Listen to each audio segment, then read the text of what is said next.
Let's do some red-green-refactor test-driven development using the Ruby programming language.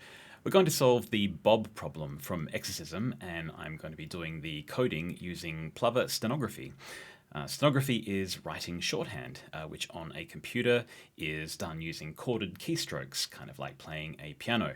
And you can see how those chords translate into English or computer commands in the steno tape below the terminal. So first up, let's have a look at the problem itself here on Exercism. So we've got here Bob, and it says that Bob is a lackadaisical teenager. He likes to think that he's very cool, and he definitely doesn't get excited about things that wouldn't be cool. When people talk to him, his responses are pretty limited. Okay, and the instructions here say that your task is to determine what Bob will reply to someone when they say something to him or ask him a question.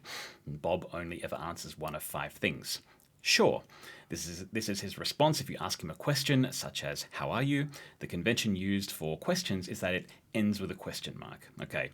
Second, whoa, chill out. This is his answer if you yell at him. The convention used for yelling is all capital letters. Okay? And calm down, I know what I'm doing. This is what he says if you yell a question at him. Okay? Fine, be that way. This is how he responds to silence. The convention used for silence is nothing, or various combinations of white space characters. And finally, whatever. This is what he answers to anything else. Okay, so let's move over to the terminal here, and we've got our test suite running, and let's let the errors, or the tests and the errors drive the code that we write. So we'll just have a quick look over at the tests here. So we've got a bunch of tests that are pending and one error here, and the first error we've got is uninitialized constant Bob test. Bob test Bob. So what we can do here is, so we know that the API here for Bob is like bob.hey. So that looks to me like a not necessarily a object-orientated API. So we can use, instead of a class, we can just use a module. So let's do that. And so we've got our module. We'll save that. And now let's see what the errors say. So the next error is undefined method hey for Bob. Okay, well, let's go and put that in. So we'll go put a def in here, and we'll make a module called hey, not hoy, but hey.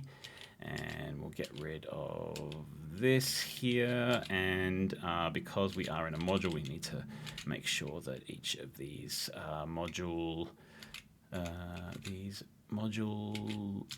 these functions here are classed as module functions so that we can call bob.hey. So, okay, so let's go back and have a look at the tests. Wrong number of arguments, given 1, expected 0. Okay, so that's just saying that that I haven't allowed for an argument to be passed into hey here, and our API is, as we saw, bob.hey passing in a remark, so we need to put in a remark here as well. Okay, so we'll do that. And let's see what happens. Okay, so now we have our first proper error here. So Bob here's tomato, and we expected to return whatever, and the actual was nil. So let's do the easiest thing to make this test pass, and we can just put in a string, and we'll call, and it was whatever, right? So whatever, and with a period at the end. All right, let's see, did that make it pass? It did. Okay, great. And as well as the test, we've got Rubocop, which is a code quality tool running as well, and it's sort of saying that, hey, you passed in the method remark, and you didn't use it, so put an underscore on it or something. Might just ignore that for now, because I'm sure that we'll end up using it soon enough. So that's great. So we've got first test passing. Let's move over to the next test here. So test shouting. So we'll remove the skip statement here, and let's see what happened. So the test output here is saying Bob here's watch out, and expected whoa chill out, and the actual was whatever. Okay, so what we need to do is determine All right, well, how are we going to deal with shouting here? So I think that shouting was seeing if all of the letters were capital letters. So in order to do that, what we might do is we'll sort of say if the remark is equals to the upcased version of that same remark. So if what we're given is the same as it all upcase, then we can reasonably assume that it is shouting. So we'll say not rack, but remark. Whoops, there we go. Remark and upcase. So if it equals remark, then what we'll do is we'll put that string. What was it again? It's like whoa, chill out. Whoa, chill out with an exclamation point, and then else. We are going to need that there, and what we'll do is just go and put that in the else condition and re-indent that there, and hopefully that should make it pass. Okay, great. So that's the next test passed. Let's move on to the next one. So we'll go 9 down here, and we'll move that up there, and we'll say, okay, test shouting gibberish. So let's see what's happened here. Well, it looks like we have a passing test. So the code, when we send this nonsense remark, we expected whoa, chill out, and that's exactly what we got. So great, no code changes necessary. Let's move down to test asking a question. Does this cryogenic chamber make me look fat? We're assuming that we assert that we want to see sure, and the tests say that we expected sure, but we got whatever. Okay, so we need to figure out what it means to ask a question here, and I think that in the instructions there it said if the string ends in a question mark. So let's put that in here as well.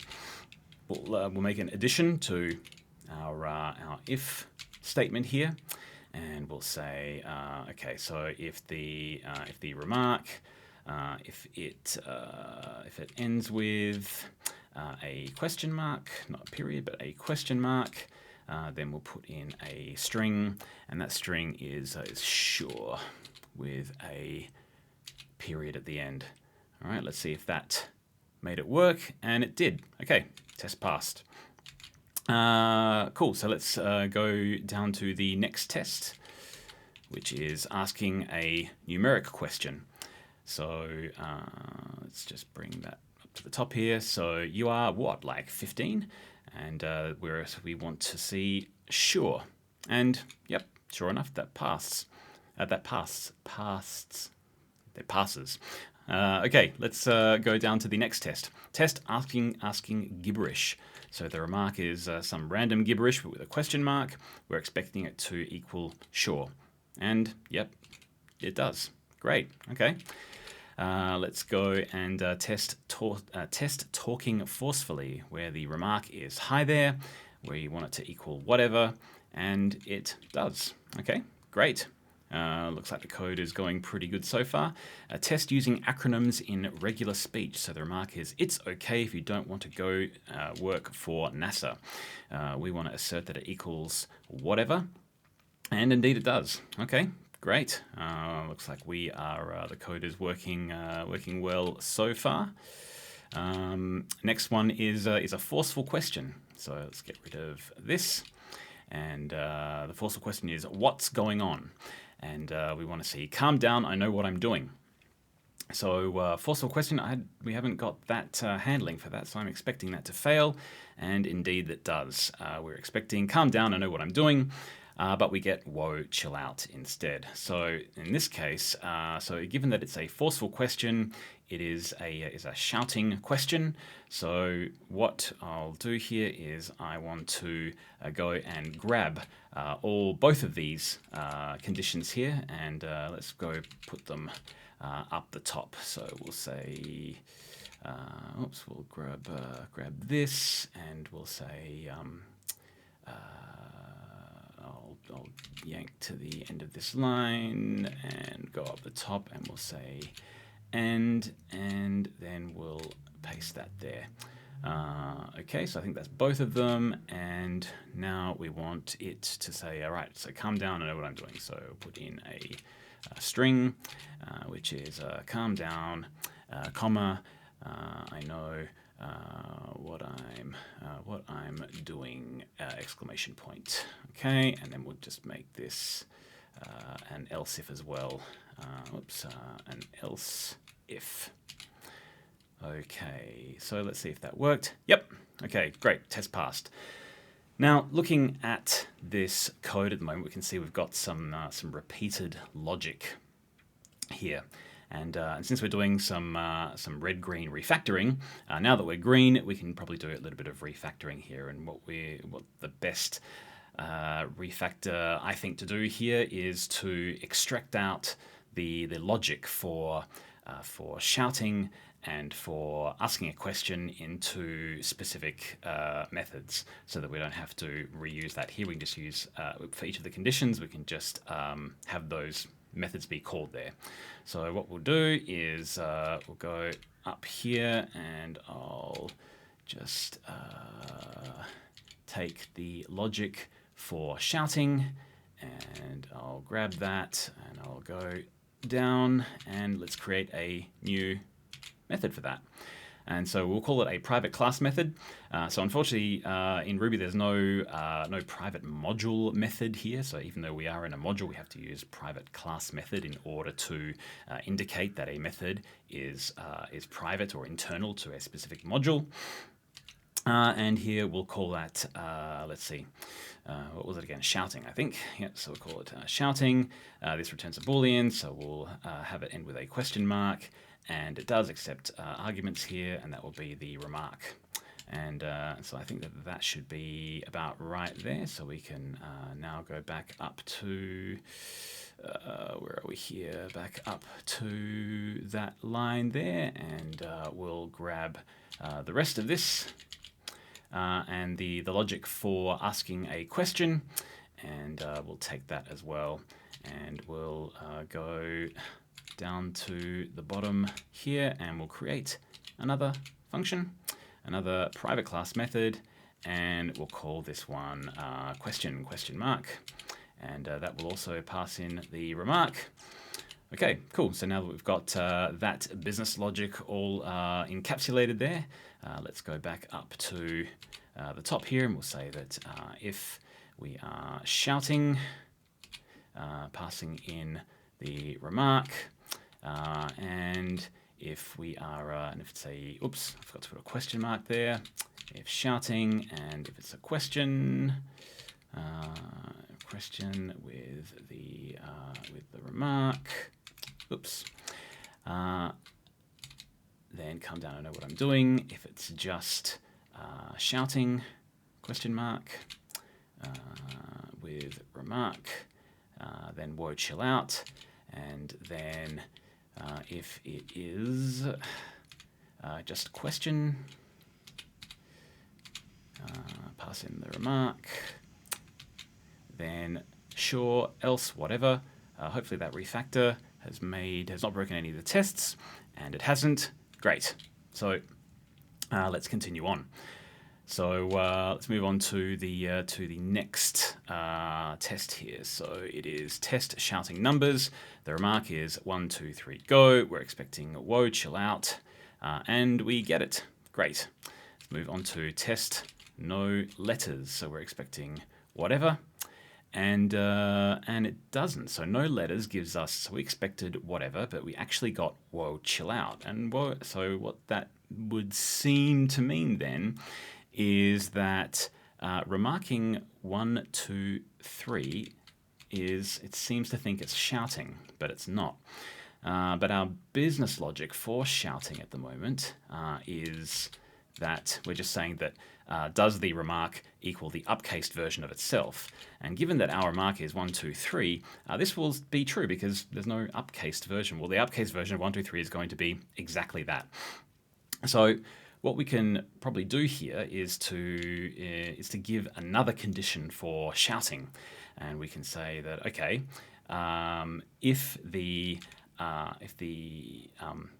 uppercase version of the remark is equal to the remark, but then not just that, but then also that the remark, let's see, if it does not equal, does not equal, it's the remark, the downcased version of itself. So downcase, because basically, upcase or downcase, if we get an upcased version of the remark, then it will not equal its downcased version. So we can confirm that it's shouting, but for numbers, because it's all the same, these conditions should hold true, and they do. So test still passing. Fantastic. All right, let's move on to the next one. So we'll go down and we'll have a look at the test. A question with no letters. The remark is for ? Assert equal true, sure, and yep, that works. Let's move on to test shouting with special letters. So the zombies are coming. We're expecting whoa, chill out, and that's exactly what we get. Moving down further, test shouting with no exclamation mark. We're expecting whoa, chill out, and that's what we get. Great. Let's move down to test a statement containing a question mark. So ending with a question mark means a question. We're expecting to get whatever, and we do. Fantastic. Okay, test non-letters with a question. So smiley face question mark, we're expecting sure, and we get it. Great. Test prattling on. Wait, hang on, are you going to be okay? We're expecting sure, and yep, we get it. Excellent. Okay, so let's go down here to test silence. So basically it's an empty string, and we're expecting fine, be that way. And we don't get that, so we get whatever. So it seems to have gone and fallen to the catch-all there. So what we can do here is we can say, okay, well, if the remark is just an empty string, then we can probably just up the top here say that we'll check for the empty string. We can say that if the remark is empty, is empty, then we can say, okay,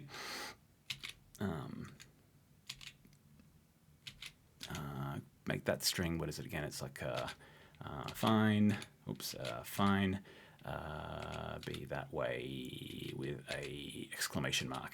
Okay, and let's just go and change, this to an else if as well. ELS. Great. All right. So hopefully that works. It does. It does. So it passed the test, but then Rubocop is sort of saying, "Hey, you've got too many lines here." Well, I mean, I'm not too fussed about this, but maybe this will make for a good refactor. So let's see if we can get the robot off our back for this one. So we seem to have here two different types of remarks. We've got a silent remark and then a verbal remark. So how about we grab all of this logic here down from this first else if, so shouting and question, and we go and to extract that into a new method. So we'll go here and we'll sort of say, let's call this maybe, I don't know, so respond to verbal remark, and that takes in the remark. And so here we'll have to go back and change that back into the standard if statement there. And what we'll then do is we'll call that at the end here. We'll sort of say, okay, so respond to verbal remark, and we'll pass in the remark there. Yep. And we'll say, have this kind of like, I guess, as a bit of a guard clause. So we'll say, we'll say return fine, be that way if remark is empty.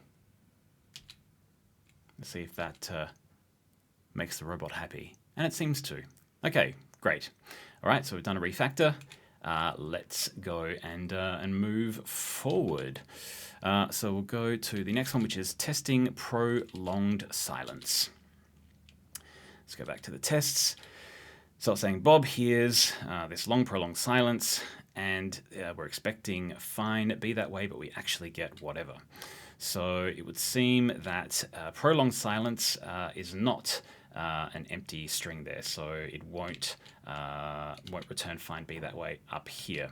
So instead, what we can do here is, if an empty string and that long prolonged string are essentially, for all intents and purposes, the same, what we want to do then is just take the contents of the remark and, let's say, strip away the empty space on either side of the value here.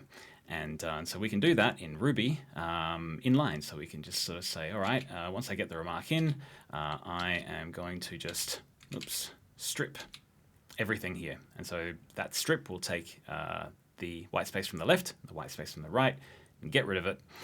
And it will do all of that inline without needing to reassign the remark to a new variable to do that.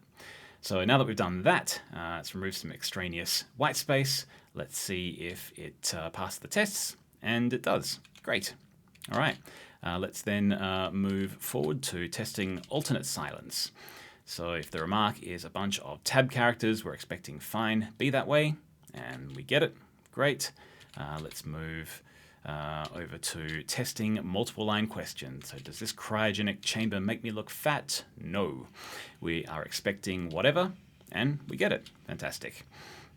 Okay, let's go down to, where was it here? Oops, I think I've gone too far. Oh, no, okay. Here, testing starting with white space. So starting with white space, and then, we're asserting that we want to get whatever, and we do. That's great. And on to the next test now, test ending with white space. And the remark is, okay, if you like my space bar quite a bit with some empty space in there, assert equal sure, and yep, we get it. Fantastic. Test other white space. Let's move on to the next test. So the remark is new line character and some tabs and whatever. And yep, okay, test still passes. And then final is test non-question ending with a white space. So this is the remark is, this is a statement ending with white space. We want it to equal whatever. And what do we get? And okay. Great. That looks pretty good. And Rubicop also gives it the thumbs up. I guess that for the cherry on top for this particular solution here, what we can do is, obviously it doesn't require any kind of performance helpers, but just as good practice in Ruby, we'll go up to the top here, and we'll open up a space, and we'll say that all of the where are we here? Frozen. All of the frozen. Right, there we go. So all of the strings inside of here are meant to be frozen, so that so we make everything memory efficient, I guess. And that doesn't break the tests. So yeah, that's it. That is the Bob problem completed with Plover Steno. Thanks very much.